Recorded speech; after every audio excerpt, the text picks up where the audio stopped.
estamos grabando. Y entonces, como les iba diciendo, vamos a revisar el módulo número 2, la síntesis local y global. Cuéntenme ustedes ahora, ¿qué fue lo que leyeron? ¿Qué ideas pudieron rescatar de esta primera parte del módulo? Porque esa era la idea también, que ustedes pudiesen leer el contenido. ¿Los escucho o los leo a través del chat?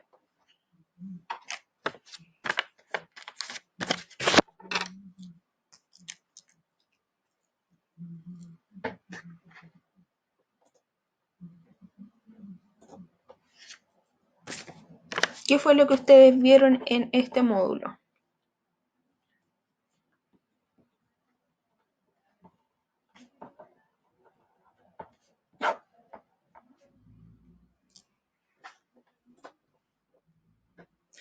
Chicos, ¿leyeron el módulo?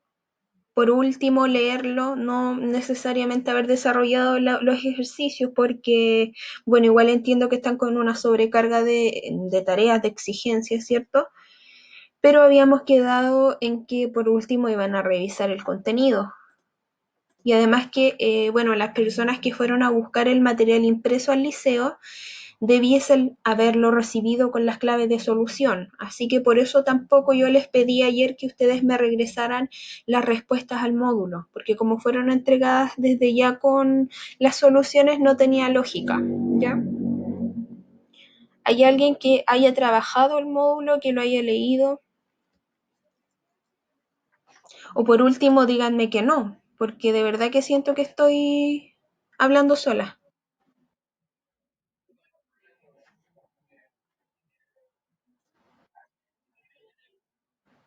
Ya, se quedó en el módulo 1. El número 2 no lo reviso para nada.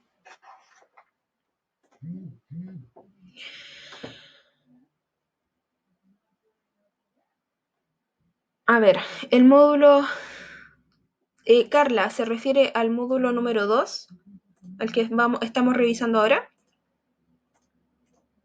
Sí, ya. Entonces, para no perder entonces más el tiempo, vamos a revisar, voy a darle una repasada muy superficial ya a lo que aparece como contenido. Los objetivos que aparecen acá son, en primera instancia, leer textos correspondientes a diversos géneros discursivos, porque como ustedes ya saben, en PTU se les va a presentar distintos tipos de textos. Van a tener textos literarios, textos no literarios, textos pertenecientes también a los medios masivos de comunicación, ¿ya? Y también preguntas de vocabulario. Y el segundo objetivo es identificar estrategias útiles para la lectura efectiva de los textos propuestos. Dentro de estos módulos que yo les he ido enviando, hasta ahora tenemos el 1 y ahora el 2, van estrategias útiles, ya por favor, así que si ustedes en serio quieren mejorar sus competencias comunicativas, su nivel de lectura, revisen las estrategias que aparecen en los módulos, ¿ya?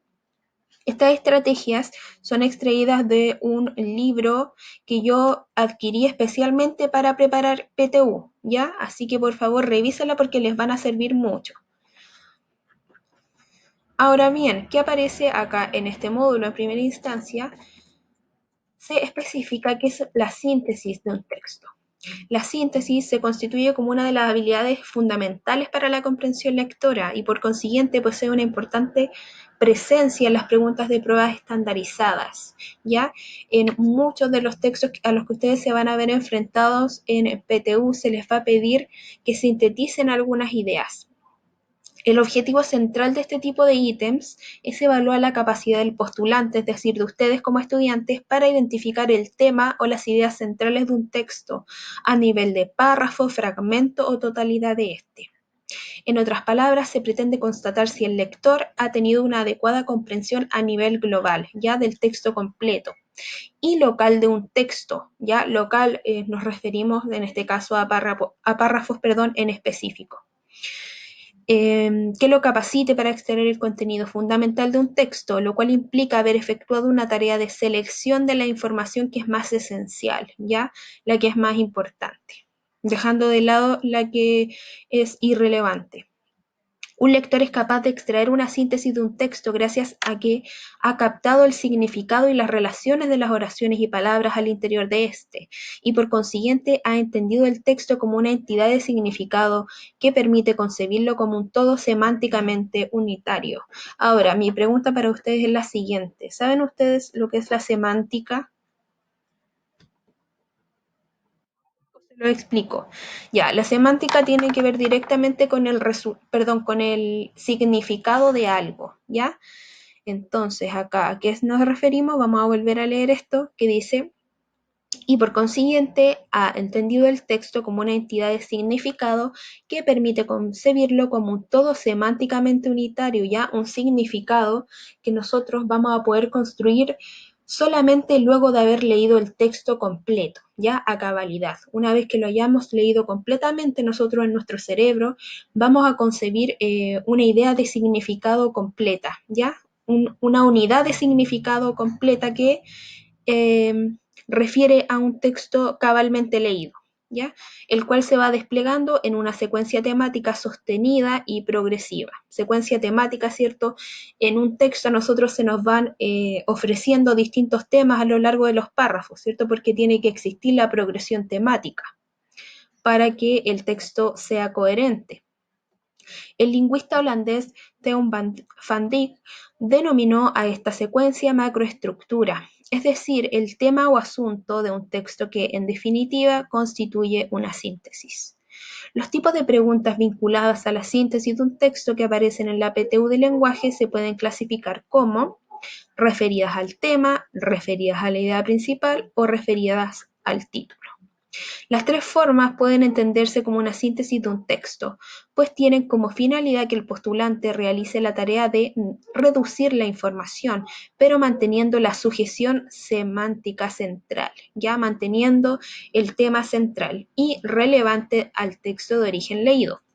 A continuación revisaremos en qué consiste el tema y la idea principal. Ya, eso se los voy a dejar a ustedes para que lo puedan leer. La importancia entonces del tema principal y la idea principal, que son conceptos distintos, pero que podríamos llegar a confundir. Entonces, eso ustedes lo van a revisar. Ahí aparecen distintos ejemplos. Yo les voy a leer este último ejemplo que aparece acá, que me parece que es bastante ilustrativo. Dice, observemos el siguiente ejemplo ilustrativo. Mariana es educadora de párvulos. Sus alumnos la han reconocido como la mejor profesora.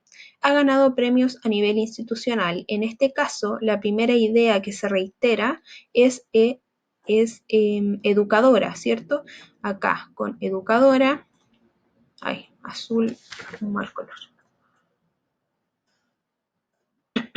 Educadora, profesora, ¿cierto? Que podrían ser un poco sinónimos. Y la segunda idea que se reitera entonces es el éxito alcanzado por esta profesora. Por lo tanto, el tema central sería la profesora, ¿cierto? Que es Mariana, mientras que la idea principal es el éxito que ha alcanzado ella. Bueno, este ejemplo ustedes lo van a poder comprender mejor una vez que hayan leído todo esto que les estoy mostrando en relación con idea principal y tema. Pero eso es su tarea de revisarlo.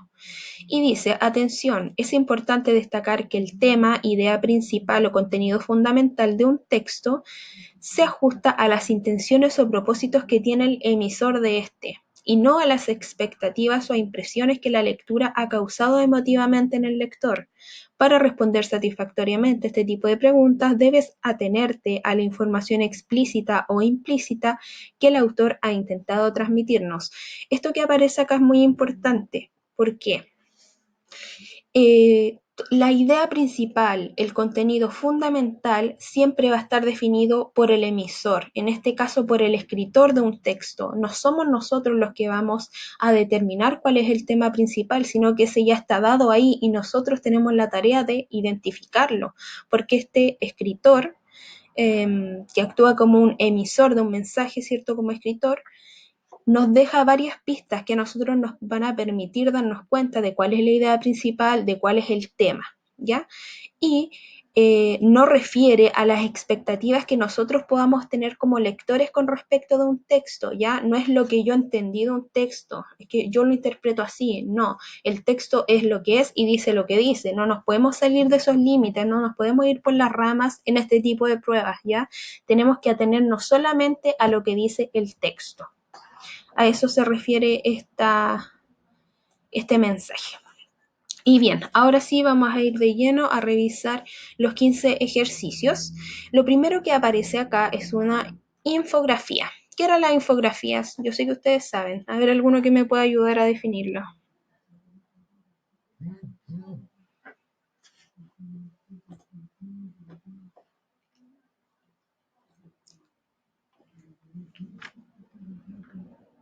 ¿Qué era la infografía?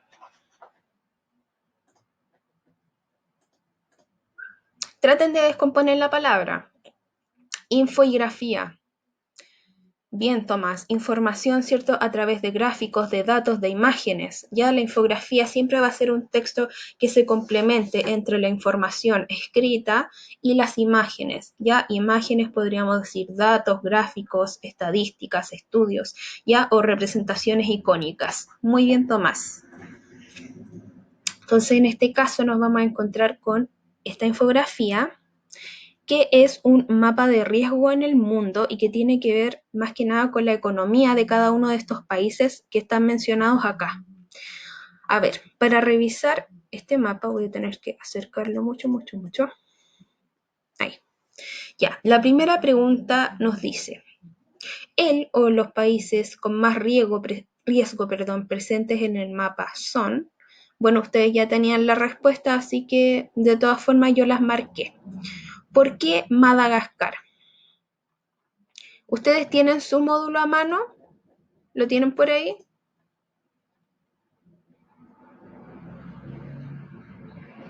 A ver si alguien puede identificar por qué la respuesta correcta es Madagascar.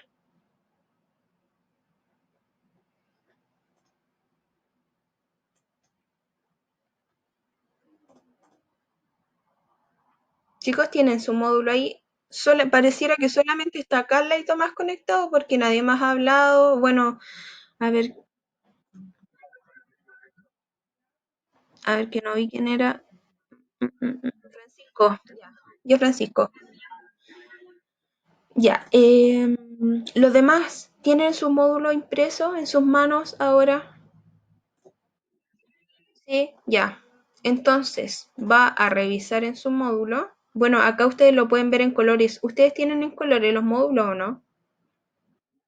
¿No? Ah, ya. Bueno, aquí entonces los voy a tener que ayudar yo un poquito más, porque acá también tenemos que ver el tema de los colores. Ya, yo los voy a ayudar entonces con esto. Acá se nos está preguntando entonces cuál es el país con más riesgo presente en el mapa. Este tipo de preguntas son preguntas de tipo explícitas, ¿ya? Es información que nosotros podemos encontrar directamente dentro del texto, ¿ya? En este caso, dentro de la infografía. Acá se nos presenta, ¿cierto? Una mini tablita donde se explica qué es lo que significa cada una de estas letras con números, ¿ya? Bueno, y acá abajo sale qué significa cada color, pero ustedes como lo tienen en blanco y negro no lo van a poder visualizar. Acá en este caso, el rojo, ay, acá, el rojo tiene que ver con los países que están en mayor riesgo, ¿ya? Mayor riesgo de, como les había dicho, esto tiene que ver con la economía, ¿cierto? De los países, los que tienen mayor riesgo porque están más sobreendeudados, ¿cierto? Porque no producen, eh, acá se habla también del petróleo, tiene que ver más que nada con el Producto Interno Bruto, ¿cierto? Con la economía en general de cada uno de estos países. Entonces, acá, ¿cuáles son los que están en mayor riesgo, ya sea porque han adquirido mayor cantidad de deudas o sus entradas financieras no son lo suficientemente sustentables? Acá dice que los que están en color rojo son aquellos países que presentan más riesgo.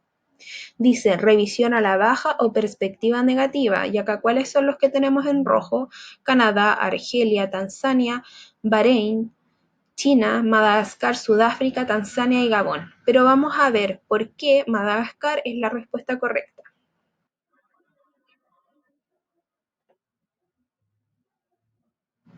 Sebastián va a hablar.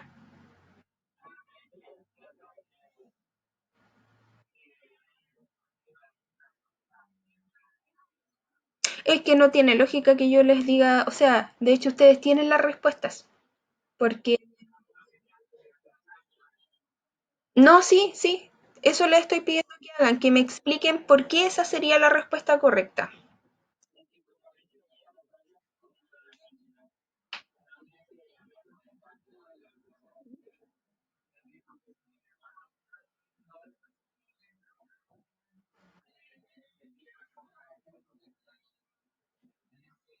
Muy bien, muy bien, excelente. Entonces acá lo que nos teníamos que fijar era en dos cosas fundamentales. Lamentablemente sus módulos no están a color. Era entonces fijarnos en el color rojo y además fijarnos que Madagascar, bueno, ahí se marcó demasiado, ahí, más pequeño, que Madagascar entonces está como riesgo alto. Entonces acá se combinan dos factores que a nosotros nos van a hacer determinar que el país con mayor riesgo es Madagascar. ¿Ya? Esa es la respuesta a la primera pregunta.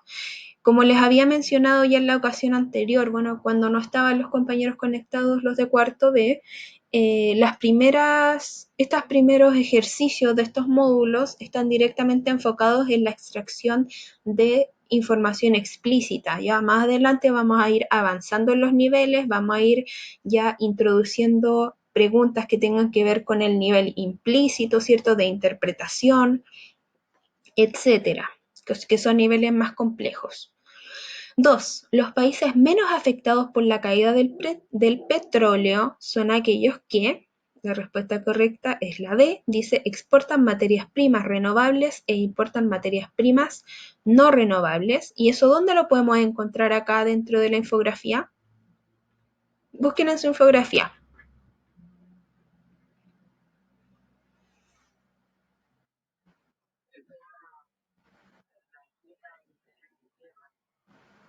Esquina inferior izquierda, ¿cierto? Acá, donde dice puntos clave, ¿cierto? 13 países poco afectados por la actual, perdón, caída de los precios del petróleo. Entonces acá podemos ver que son aquellos que exportadores netos de materias primas renovables e importadores netos de materias primas no renovables, ¿ya? Entonces, en este tipo de, cuando a ustedes les aparezcan infografías, por lo general van a ser casi todas preguntas de información explícita. Acá, ¿qué es lo más complejo? Va a ser poder interpretar, en este caso, la infografía, pero ustedes en la PTU real van a tener acceso a imágenes a color. Ya, así que desde ese punto de vista no habría problema. Vamos a seguir. No tiene lógica que nos detengamos en otras preguntas en realidad, como para hacer el descarte, porque como ya tenemos las respuestas correctas, no, no es necesario, ¿ya? Aunque igual ustedes si se quieren detener en alguna pregunta y decir podría haber sido esa, lo hacemos y la analizamos, que eso es en realidad lo que deberíamos hacer en retroalimentación. 3. Portugal ha logrado una mejora económica, la que se ha reflejado en, la respuesta correcta es la E, la disminución de empresas que se declaran en quiebra. Entonces, esa información, ¿dónde la podemos encontrar acá? Esquina superior izquierda, ¿cierto? Acá se hacía referencia directa al país en específico, entonces podíamos buscar esa información directamente dentro de la infografía y la íbamos a encontrar acá donde dice Portugal. Después de la salida de Portugal del plan de rescate, el país ve una mejora en su posición fiscal y un reequilibrio de las cuentas externas. El crecimiento debería alcanzar el 1,5% en 2015 y 2016.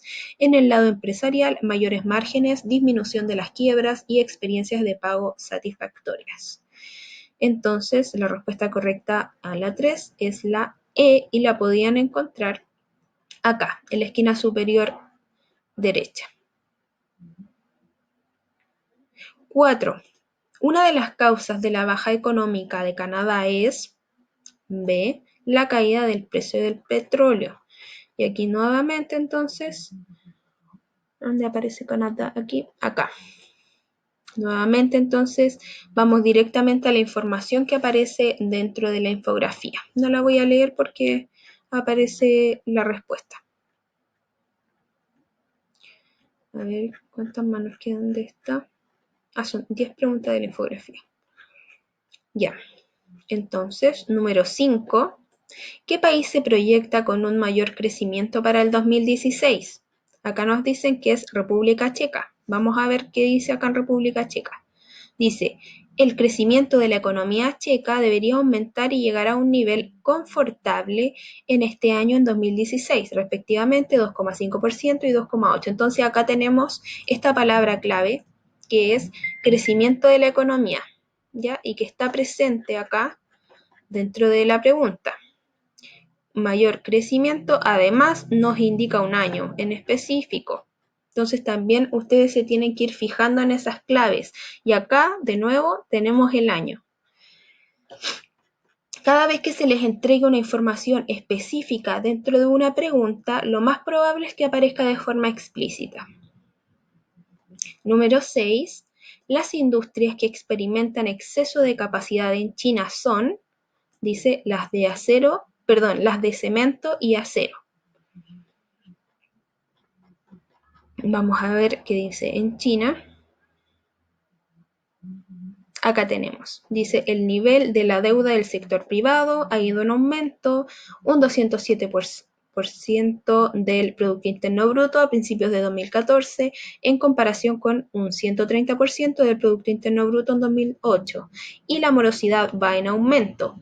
Necesita demostrarse la solvencia de los sectores más frágiles, especialmente las industrias que experimentan exceso de capacidad, segmentos de cemento o del acero. Entonces acá nuevamente, si se dan cuenta, nos vamos a encontrar con las palabras claves que están expresadas de forma directa en las preguntas. 7. La baja inflación en Vietnam produce un crecimiento del 6% del Producto Interno Bruto. Entonces sería la respuesta correcta, la B. A ver, era la de Vietnam. Veamos qué dice en Vietnam. Acá. Mejora el rendimiento económico, crecimiento del 6% del Producto Interno Bruto en 2014. Entonces ahí también tenemos directamente la información explícita. Salía también la información del 6%. Nos vamos a ir fijando en este tipo de... Les van a aparecer, de hecho, infografías, gráficos. Tienen que fijarse siempre en estos datos como los años, los porcentajes. 8. El mapa ilustra el riesgo que tienen algunos países que, respuesta correcta D, las empresas no pueden pagar sus deudas o compromisos financieros. ¿Ya? A ver esa información.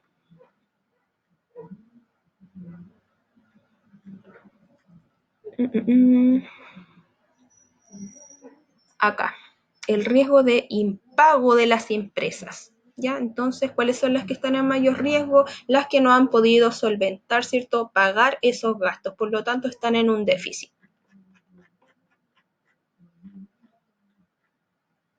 9. La infografía denomina como ganadoras a Kenia, Etiopía y Uganda porque, respuesta correcta, la D, solo 2 y 3. Veamos qué dice acá. 2. Su crecimiento económico se ha mantenido. Y 3. No han sido sancionadas por el valor de sus materias primas. Y eso lo vamos a encontrar acá, ¿cierto? Que aparece también directamente la palabra ganadores. Kenia, Etiopía y Uganda.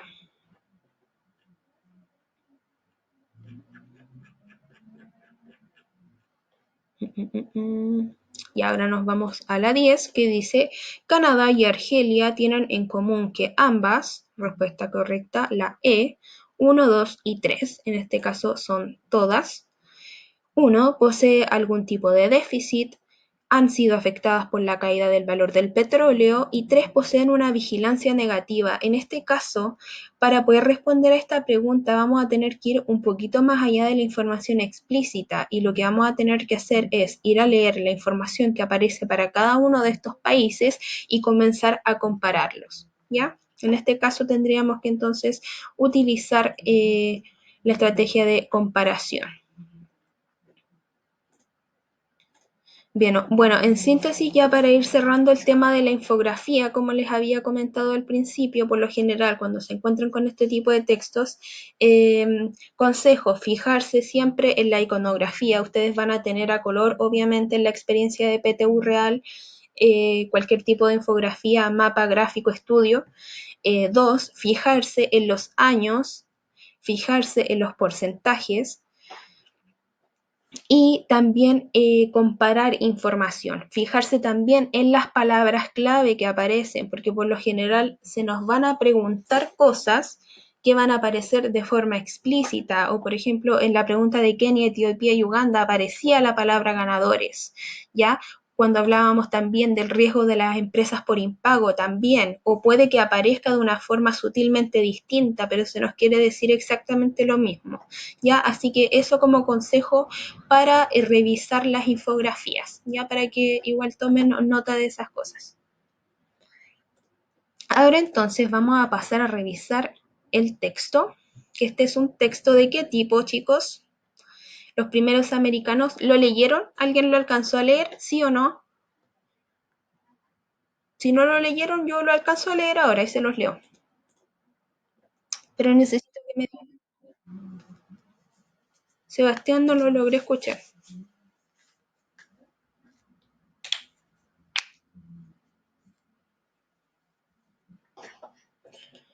Ya, parece que nadie lo leyó. Entonces, lo leo yo. Dice, los primeros americanos. Una caverna sumergida contenía huesos prehistóricos, así inició la historia.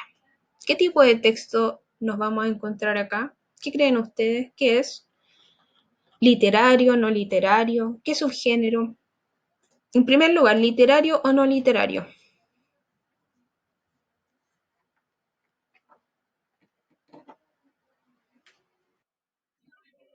No literario. ¿Y por qué vamos a determinar que es no literario? ¿Qué características usted puede ver, Sebastián, que lo hacen distinto de un texto no literario? Tomás, Sebastián, que han sido los que han respondido. Es informativo, ¿cierto? Y nos damos cuenta de, en una primera instancia, ¿cierto? Que está acá escrito tal y como si fuera una noticia o un reportaje, ¿cierto? Una caverna sumergida contenía huesos prehistóricos, así inició la historia. Se nos está exponiendo información objetivamente, ya de la forma más clara, más precisa, más real, que se pueda. Dos, de hecho, este es como un reportaje en realidad hecho por National Geographic, creo. A ver, déjenme ver la fuente. Sí, de National Geographic. Se los voy a leer para que pongan atención y vayamos analizando las preguntas.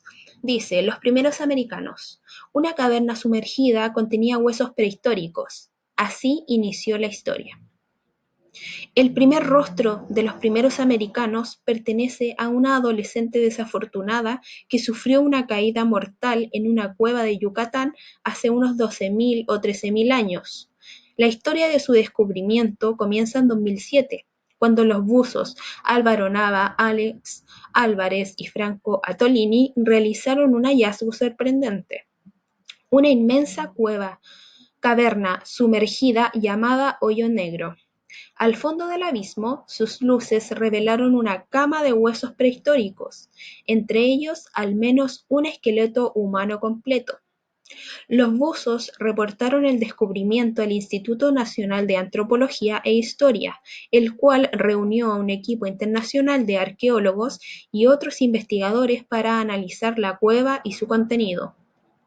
El esqueleto, conocido afectuosamente como Naya, en honor a las ninfas del agua de la mitología griega, resultó ser uno de los más antiguos que se hayan encontrado en el continente americano y el primero lo suficientemente intacto como para ofrecer una base para la reconstrucción facial.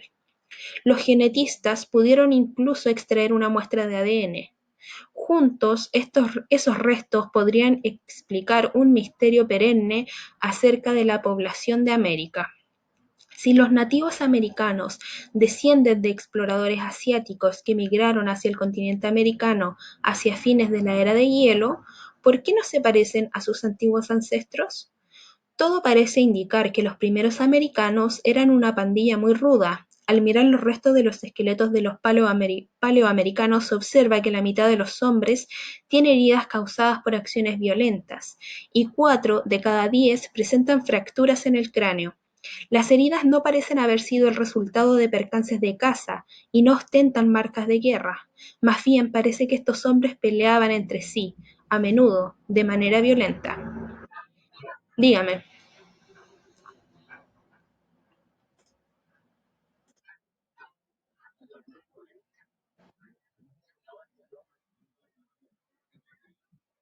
¿qué pasó? ¿Me quedé pegada?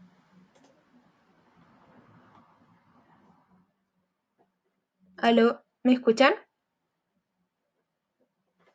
¿Me escuchan o se pegó?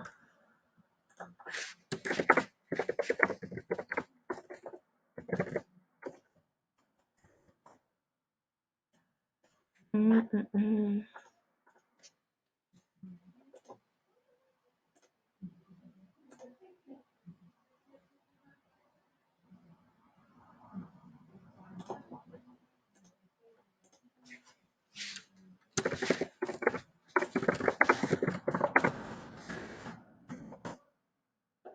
Mm, mm, mm.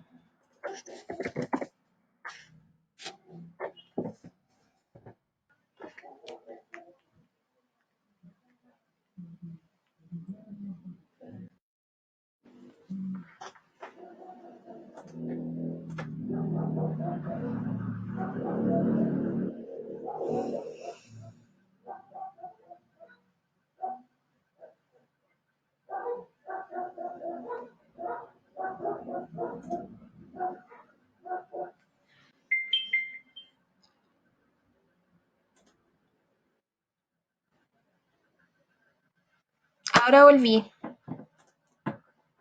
Creo que se había pegado la imagen o algo así. Ay, ahora volví. ¿Se había pegado? ¿Se pegó o no? No sé, no me di cuenta, se fue el internet. Ah, bueno, ya, cosas que pasan. Ya, entonces, ¿dónde iba? No, pero voy a tener que volver a compartirles la pantalla. Después de terminar de leer, voy a pasar la lista, ¿ya? Ya, entonces, voy a ver a dónde me habré quedado pegada. Voy a volver a leer el párrafo 6. Todo parece indicar que los primeros americanos eran una pandilla muy ruda. Al mirar los restos de esqueletos de los paleoamericanos, se observa que la mitad de los hombres tienen heridas causadas por acciones violentas, y 4 de cada 10 presentan fracturas en el cráneo. Las heridas no parecen haber sido el resultado de percances de caza y no ostentan marcas de guerra. Más bien parece que estos hombres peleaban entre sí a menudo de manera violenta. Las mujeres no tienen este tipo de heridas, pero son mucho más pequeñas que los hombres, con signos de malnutrición y abuso doméstico. Para el arqueólogo Jim Chatters, codirector del equipo de investigación de Hoyo Negro, todos estos son indicios de que los primeros americanos eran lo que él llama poblaciones del tipo salvaje del hemisferio norte, audaces y agresivas, con machos hipermasculinos y mujeres diminutas, subordinadas. Y esto, piensa, explica por qué los rasgos faciales de los primeros americanos son tan distintos de aquellos de los nativos americanos posteriores. Los primeros eran pioneros que corrían riesgos, los hombres más rudos se llevaban el botín y ganaban las peleas por mujeres. Como resultado, sus rasgos y facciones robustos prevalecían sobre las más suaves e infantiles que se hicieron evidentes en poblaciones posteriores más establecidas. Naya tiene rasgos faciales típicos de los primeros americanos, pero también marcas genéticas comunes entre los nativos americanos modernos. Esto apunta a que ambos grupos son distintos porque las poblaciones tempranas hayan sido reemplazadas por grupos posteriores que migraron desde Asia. Como algunos antropólogos han aseverado, más bien lucen distintos porque los primeros americanos cambiaron después de haber llegado aquí. La investigación de Chatters es solo uno de los interesantes desarrollos, los nuevos hallazgos arqueológicos, las hipótesis novedosas y una gran riqueza de datos genéticos han lanzado nueva luz sobre quiénes fueron los primeros americanos y cómo fue que pudieron haber llegado al hemisferio occidental, pero su historia sigue siendo en gran medida un misterio. Entonces, luego de leído el texto, vamos a ir directamente a la lista, que se me había olvidado. Ya, entonces vamos a hacerlo de la misma forma como en clase. Yo los voy a ir nombrando y ustedes me dicen presente y desactivan el micrófono. Voy a ir primero con cuarto medio A. Jason Azócar, Rodrigo Escobar, Fernanda Espejo, Juan Galdames, María Belén González, Mateo Herrera, Bastián Levio, gracias,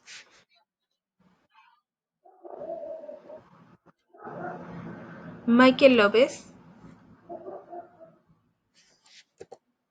Francisco Medina, gracias, Ailín Muñoz, Carlos Narváez, Felipe Núñez, Mayerly Pérez, José Patricio Sepúlveda y Fernanda Valdivia. Ya, vamos a ir ahora al cuarto B. Tomás Alcaíno, gracias. Carla Arévalo,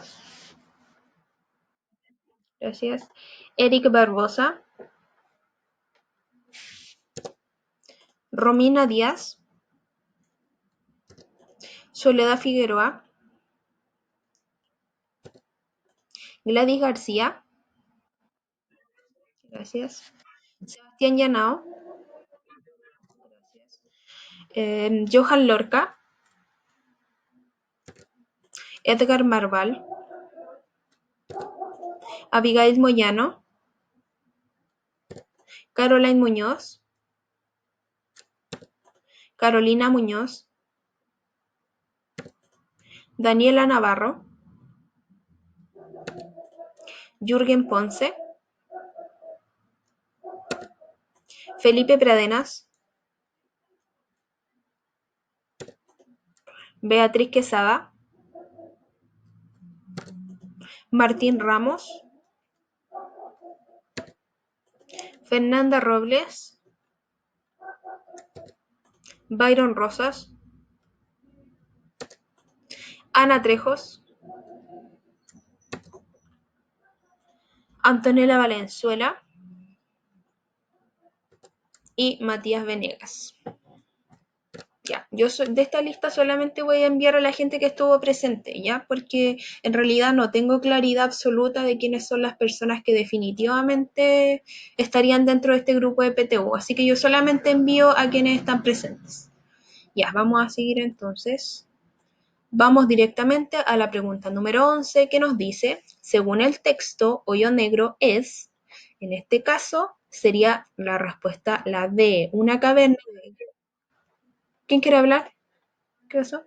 Felipe Pradena está presente. Ah, ya. Pradena del B.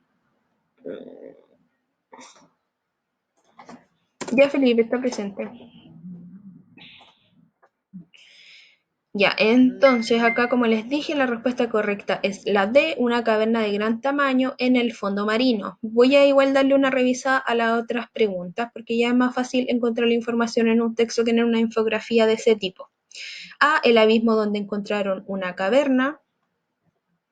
B, el nombre de la investigación que dio con el paradero de Naya. C, el conjunto de osamentas halladas en las profundidades marinas. D, una caverna de gran tamaño en el fondo marino. Y E, el mecanismo que utilizaron los buzos para iluminar la caverna. ¿Ya? En este caso, esta información está de forma explícita o implícita.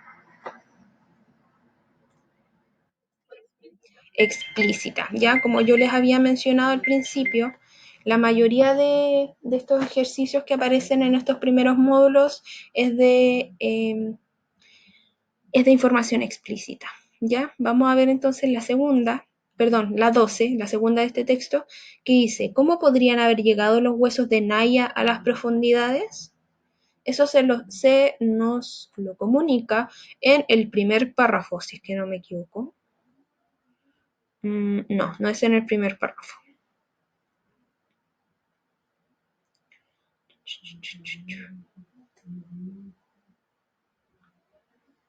Primer párrafo. Sí, sí, en el segundo, perdón, ¿qué dice?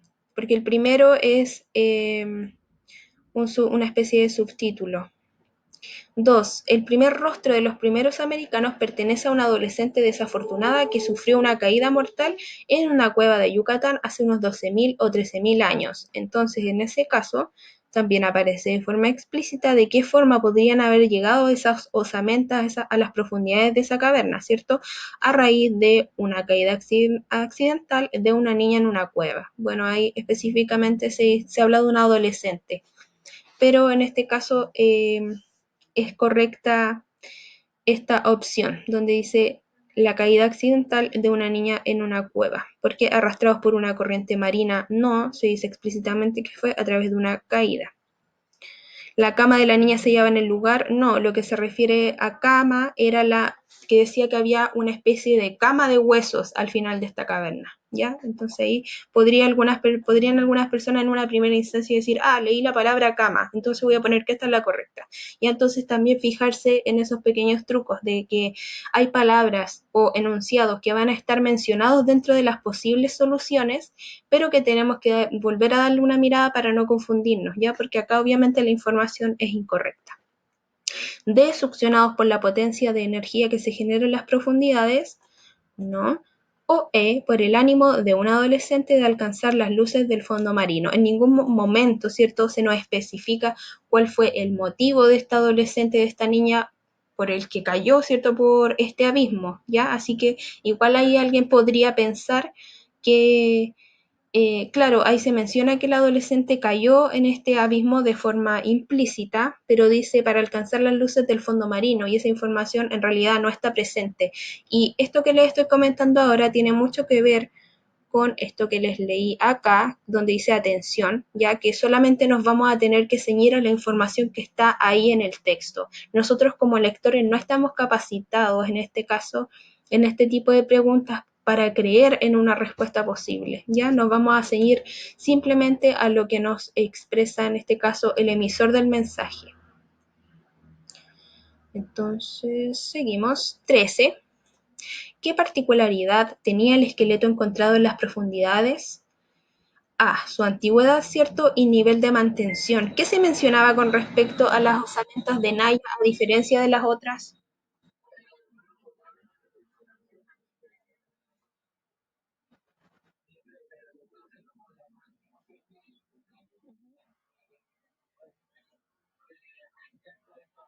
Bien, exacto. Entonces, ¿cuál es la diferencia que estas osamentas tienen en relación con los otros? ¿Cierto? Que es un cuerpo que está prácticamente completo y que es el que se mantiene en un mejor estado y que incluso pudieron sacarle muestras de ADN. Entonces, eso también da cuenta del buen estado en el que se había mantenido ese cuerpo, o esos restos más que nada. Entonces, la respuesta correcta era la A. Voy a revisar rápidamente las otras alternativas. B, el estado intacto de su rostro. Podría ser, pero se nos está diciendo acá que en general este cuerpo, estas osamentas estaban en buen estado, tampoco intacto. Ya intacto también sería un poco una exageración. C, la resistencia a la profundidad marina. No, en ningún momento se nos menciona esta información y tampoco tendríamos por qué llegar a esa conclusión. D, su similitud con los relatos de la mitología griega. ¿En qué momento se menciona la mitología griega?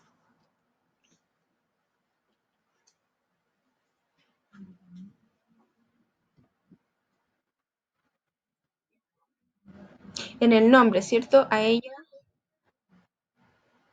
A ella lo que hicieron fue darle este nombre Naya por las ninfas que aparecen dentro de la mitología griega, ¿cierto? Y en ese momento aparece enunciado. También evitar confundirse con ese tipo de información que si bien está la información sobre mitología griega, pero es errado, ¿cierto? En relación con lo que se está preguntando, la particularidad del esqueleto. Y su parecido con los primeros exploradores asiáticos. Tampoco eso, o sea, esa información sí que es real, pero no es una particularidad del esqueleto en específico. Vamos con la 14 entonces. ¿Por qué los rasgos suaves e infantiles no prevalecieron en los primeros americanos? Y la respuesta correcta es la E. Predomina la hipermasculinidad por sobre la femineidad. Voy a revisar las otras alternativas. Los rasgos asiáticos eran más potentes genéticamente, no se menciona. Los hombres más rudos se quedaban con las mujeres. Eso no es sí que es información real, ¿cierto? Pero no se relaciona con la pregunta que nos están haciendo, por lo tanto incorrecta. C. La población era de tipo salvaje y modificaba su apariencia. Más que modificar su apariencia, ellos, ¿por qué estaban dañados? ¿Por qué tenían, por ejemplo, fracturas o en el caso de las mujeres, tenían otra apariencia?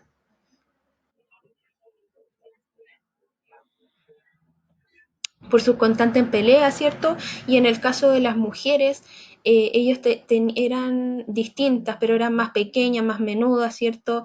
Se menciona incluso que estaban subordinadas a los hombres, se notaba, bueno, yo no sé de qué forma determinarán eso los científicos, pero que incluso estaban malnutridas, ¿ya? Pero en este caso, esta alternativa no sería correcta porque no era que ellos modificaran, no se menciona tampoco que ellos modificaran de forma intencional su cuerpo, sino que se producía a raíz de todas estas peleas y de su forma de vida. Y de los hombres intervenían los cuerpos de las mujeres volviéndolas más rudas. Tampoco, de hecho es todo lo contrario, las mujeres, como les había mencionado, estaban más subordinadas, ¿cierto? Malnutridas, probablemente golpeadas y sufrían incluso, dice ahí, de violencia doméstica. Entonces, en ese caso, la respuesta correcta sería la E. Predomina la hipermasculinidad por sobre la feminidad. Y por último, vamos a revisar la número 15 que dice, sobre los primeros americanos, es correcto señalar que la respuesta correcta es la A. Cambiaron luego de haber llegado a América.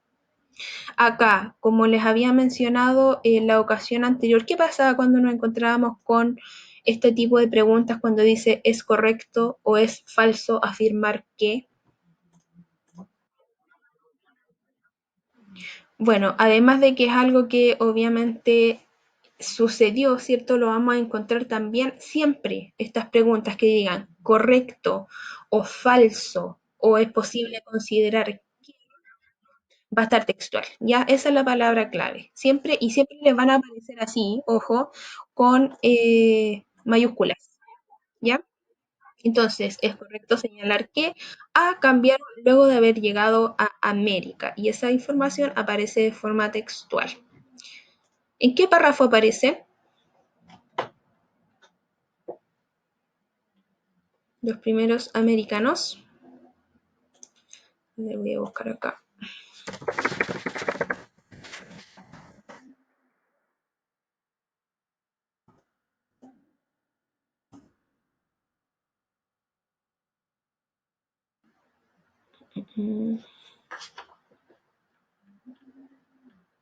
Acá dice, como algunos antropólogos han aseverado, más bien lucen distintos porque los primeros americanos cambiaron después de haber llegado aquí. ¿Ya? Esa es la consecuencia entonces del traslado que se está mencionando. Cambiaron luego de haber llegado aquí, se refiere a América, ¿ya? En este caso está utilizando el texto un mecanismo de correferencia léxica. También fijarse en la correferencia, chicos. En unos módulos que les van a llegar más adelante, de lenguaje específicamente, van a conocer cuáles son las reglas de textualización y dentro de ellas están los mecanismos de correferencia y pronominalización. Pregunta, ¿ustedes saben qué es la correferencia? que en este caso con lo que nos encontramos en esta pregunta. Si no saben, me dicen, así les explico al tiro.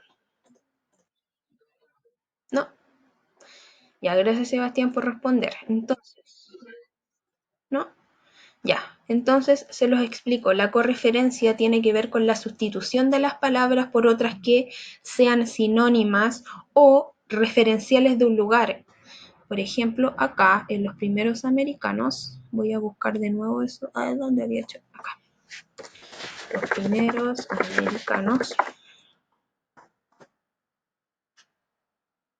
Mm,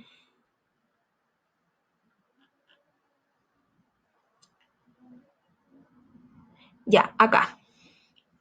Entonces dice, Naya tiene rasgos faciales típicos de los primeros americanos, pero también marcas genéticas comunes entre los nativos americanos modernos. Entonces, todo el tiempo se nos está hablando de americanos, americanos, americanos. Entonces, también vamos a tener que darnos cuenta que se nos está hablando de un territorio en específico, que es América. ¿Ya? Entonces acá donde dice los primeros americanos cambiaron después de haber llegado aquí, el aquí es una referencia directa a América, ¿ya?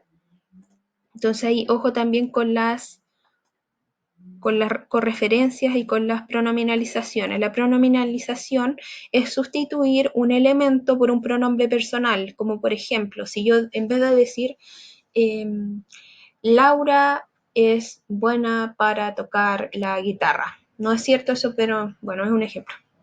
Laura es buena para tocar la guitarra. Laura ensaya todos los días. ¿Qué puedo hacer yo para evitar esa reiteración?